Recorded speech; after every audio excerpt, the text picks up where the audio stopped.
I was walking through the streets one day. I was walking next to this man. I'll never forget this, right? He's standing there on the sidewalk, and the light changes in our favor. And I look to the side, and there's this truck that is barreling down the road. And I'm looking at the truck, and as soon as the light changes, the guy next to me, he just steps out into the road. And so instinctively, I stuck my hand out to protect him. I was like, yo, dude, there's a truck. And he was like, it's okay, we've got the light.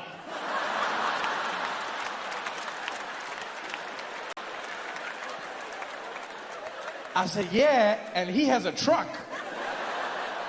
In a game of rock, paper, scissors, you lose. But he was so confident. He was like, it's okay, we got the light. Come on, let's go. And he walked out there. He didn't just walk out. He stared that truck driver down as he was crossing, just looking at him like, I've got the light. I've got the light. You know I've got the light. You know I've got that light.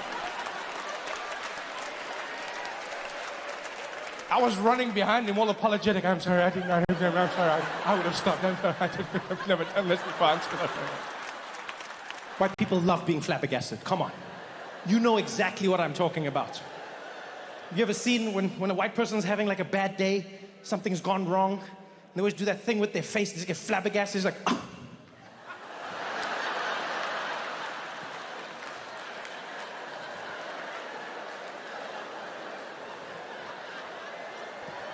White people love being flabbergasted.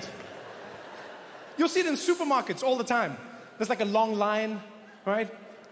Like only one cashier is open.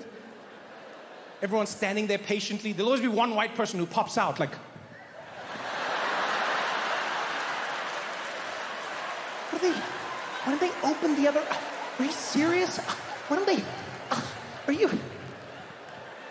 The only thing white people love more than being flabbergasted is finding another white person to flabbergast with. Have you seen that?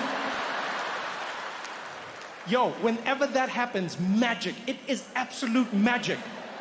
A white person will be flabbergasting. They'll make eye contact with another white person, and then they'll flabbergast together. It's like they Voltron their flabbergasting into a super flabbergast. You see them look over and just be like, oh, are you seeing it?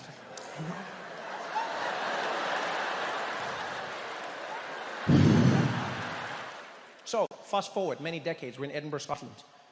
Going out with my friends. We're choosing a spot. I choose Indian, authentic Indian. We get to the place, and it's legit. Like, it is legit. We walk in, and there's Indian music playing. There are Indian people eating, Indian cooks in the back, Indian waiters, Indian guards on the wall. I'm like, this is it. I'm home.